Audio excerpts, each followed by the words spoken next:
Computer memory क्या होता है उसे जान लेते हैं। Computer memory is a storage device और place that is use to store information. Computer memory एक स्टोरेज डिवाइस होता है जिसे आप प्लेस भी कह सकते हैं, जिसका यूज हम इंफॉर्मेशन को स्टोर करने के लिए करते हैं। ठीक है, तो ये होता है कंप्यूटर मेमोरी। और कंप्यूटर मेमोरी का दो मेन काम होता है। सबसे पहला काम होता है इंफॉर्मेशन को स्टोर करना, इसीलिए हम इसे स्टोरेज डिवाइस कहते हैं। और सेकंड काम ये होता है कि हमें उस इंफॉर्मेशन की जब भी जरूरत पड़ेगी तो मेमोरी हमें प्रोवाइड करा दे।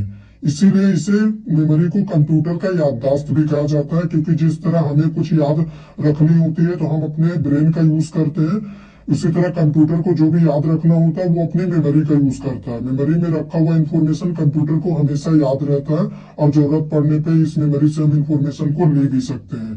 तो ये हो गया हमारा मेमोरी। अब आप भी जानते हैं कि कंप्यूटर में एक से ज्यादा मेमोरी होते हैं। तो यहाँ पे देखिए मैंने दो मेमोरी लिखी है। पहला होता है प्राइमरी मेमोरी और सेकंड होता है हमारा सेकेंडरी मेमोरी। तो प्राइमरी मेमोरी हम किसे कहते हैं, सेकेंडरी मेमोरी क्या होता है, चलिए उस चीज को हम डिटेल में डिस्कस कर लेते हैं। तो यहाँ पे अभी मैं आपको प्राइमरी मेमोरी के बारे में बता रहा हूँ। It is also known as main memory. Primary memory को हम मेन मेमोरी भी कहते हैं। इसे मेन मेमोरी इसलिए कहा जाता है क्योंकि हम अपने कंप्यूटर में जो भी काम करते हैं वो हम प्राइमरी मेमोरी के थ्रू ही करते हैं। The memory unit that communicate directly with the CPU called primary memory. ऐसा मेमोरी यूनिट जो डायरेक्टली सीपीयू से कम्युनिकेट करता है उस मेमोरी को हम प्राइमरी मेमोरी कहते हैं। और सीपीयू से डायरेक्ट कम्युनिकेट करने के चलते प्राइमरी मेमोरी का जो स्पीड होता है वो काफी ज्यादा होता है और इसीलिए इसका कॉस्ट भी ज्यादा होता है और इसका साइज कम होता है सेकेंडरी मेमोरी के मुकाबले में।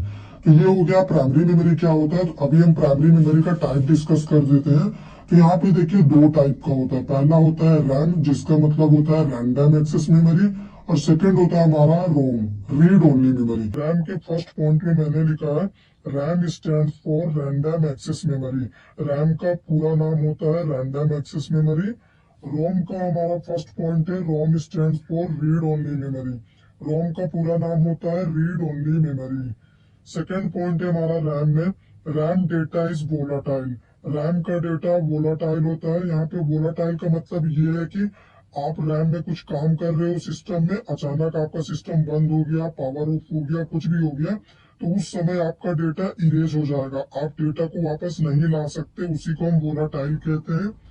रोम डेटा इज परमानेंट। रोम का जो डेटा होता है वो परमानेंट होता है। इसमें चाहे आपका सिस्टम का पावर चल जाए, कुछ भी हो जाए, लेकिन उसका डेटा परमानेंट रहता है। हमारा रैम का थर्ड पॉइंट है RAM data can be modified. जो भी रैम का डेटा होता है उसे हम आसानी से मॉडिफाई कर सकते हैं, मतलब उसमें हम कुछ राइट कर सकते हैं, फिर से इरेज कर सकते हैं। ठीक है, जो भी आप करना चाहें आप इस डेटा के साथ कर सकते हैं। लेकिन रोम में क्या होता है, data can not be modified. ROM के डेटा को आप मॉडिफाई नहीं कर सकते, जैसा कि इसके नाम में ही बोला गया है रीड ओनली मेमोरी। ठीक है, हमारा फोर्थ पॉइंट है रैम में CPU can access data stored on RAM. CPU क्या करता है, रैम का जो भी डेटा होता है उसे डायरेक्टली एक्सेस कर सकता है। लेकिन रोम का जो डेटा होता है, data to be copied from ROM to RAM so that CPU can access its data. ROM के डेटा को अगर आपको एक्सेस करना है तो सबसे पहले उसे आप रोम से कॉपी कर दीजिए रैम में, उसके बाद सीपीयू क्या करेगा, उस डेटा को रैम से एक्सेस कर सकता है। डायरेक्ट एक्सेस नहीं कर सकता सीपीयू रोम के डेटा को। हमारा फिफ्थ पॉइंट है रैम का RAM is faster memory. RAM एक फास्टर मेमोरी होता है जो कि बहुत ही फास्ट काम करता है। रोम इज स्लोअर देन रैम। हमारा जो रोम होता है वो रैम के अपेक्षा काफी स्लो होता है और ये धीरे धीरे काम करता है। यहाँ पे रैम फास्ट इसलिए होता है क्योंकि रैम का साइज ज्यादा होता है रोम की अपेक्षा, और जितना ज्यादा रैम का साइज होगा आपका सिस्टम उतना ज्यादा फास्ट काम करेगा। और रोम का साइज कम होता है इसलिए ये स्लो काम करता है। हमारा सिक्स्थ पॉइंट है RAM is more expensive. RAM बहुत ही ज्यादा महंगा होता है और रोम इज चीपर देन रैम। रोम हमारा रैम की अपेक्षा काफी सस्ता होता है क्योंकि ये स्लो काम करता है और ये स्मॉल साइज होता है। लेकिन आप जितने ज्यादा साइज के रैम को खरीदने जाओगे आपको उतना ही ज्यादा कॉस्ट लग जाएगा। यहाँ पे टाइप्स लिखा हुआ है। रैम हमारा टू टाइप्स का होता है, डायनामिक रैम और स्टैटिक रैम। और इसी तरह से हमारा रोम भी टू टाइप का होता है, प्रोग्रामेबल रैम, प्रोग्रामेबल रोम और इरेजेबल प्रोग्रामेबल रोम। तो ये होता है हमारा डिफरेंस बिटवीन रैम एंड रोम। यहाँ पे अभी मैं रैम की बात कर रहा हूँ। रैम को हमने अगेन दो पार्ट में देखिए डिवाइड करा है। पहला होता है डी रैम मतलब डायनेमिक रैम, सेकंड होता है एस रैम मतलब स्टैटिक रैम। तो हम अपने कंप्यूटर में जो भी काम कर रहे होते हैं, जो भी टास्क हम परफॉर्म करा रहे होते हैं, वो हम रैम के थ्रू करा रहे होते हैं। रोम क्या होता है? Read only memory. तो इसका भी थ्री टाइप होता है। पहला होता है प्रोग्रामेबल रोम, सेकंड होता है इरेजेबल प्रोग्रामेबल रोम, और लास्ट होता है हमारा इलेक्ट्रॉनिक इरेजेबल प्रोग्रामेबल रोम। तो ये थ्री टाइप्स होते हैं हमारे रोम के। तो अभी मैं आपको सेकेंडरी मेमोरी के बारे में बता रहा हूँ कि हम सेकेंडरी मेमोरी किसे कहते हैं। तो ये है हमारा सेकेंडरी मेमोरी। तो ये क्या होता है? It is also known as auxiliary memory. Secondary memory को हम ऑक्सिलरी मेमोरी भी कहते हैं।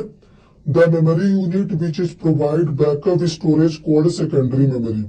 ऐसा मेमोरी यूनिट जो हमें बैकअप स्टोरेज प्रोवाइड करता है, उस मेमोरी यूनिट को हम सेकेंडरी मेमोरी कहते हैं। इसे सेकेंडरी मेमोरी इसलिए कहा जाता है क्योंकि हम जो भी काम प्राइमरी मेमोरी का यूज करके करते हैं, उस काम को स्टोर करने के लिए, उस डेटा को स्टोर करने के लिए हमें तो स्पेस चाहिए। तो सिस्टम हमें सेकेंडरी मेमोरी के रूप में वो स्टोरेज प्रोवाइड कराता है। तो ये बस हमारा बैकअप का काम करता है। जिसके टाइप क्या होता है, टाइप देख के आप समझ जाएंगे। पहला होता है पेन ड्राइव। पेन ड्राइव आज के जमाना का यूज होने वाला बहुत ही फेमस मेमोरी है, सेकेंडरी मेमोरी। इसे आप एक्सटर्नल सेकेंडरी मेमोरी कह सकते हैं। इसे चलने के लिए कोई पावर नहीं चाहिए होता है। ये देखने में काफी छोटा और सिंपल होता है, जिसे कैरी करना बहुत आसान होता है। और इसका साइज 2 GB से लेके 128 GB तक मैक्सिमम रेंज अभी तक होता है। तो ये बहुत यूजेबल है आज के टाइम पे पेन ड्राइव। सेकेंड होता है हमारा hard disk drive. Hard disk drive हम अपने सिस्टम में सेकेंडरी बैकअप के लिए करते हैं।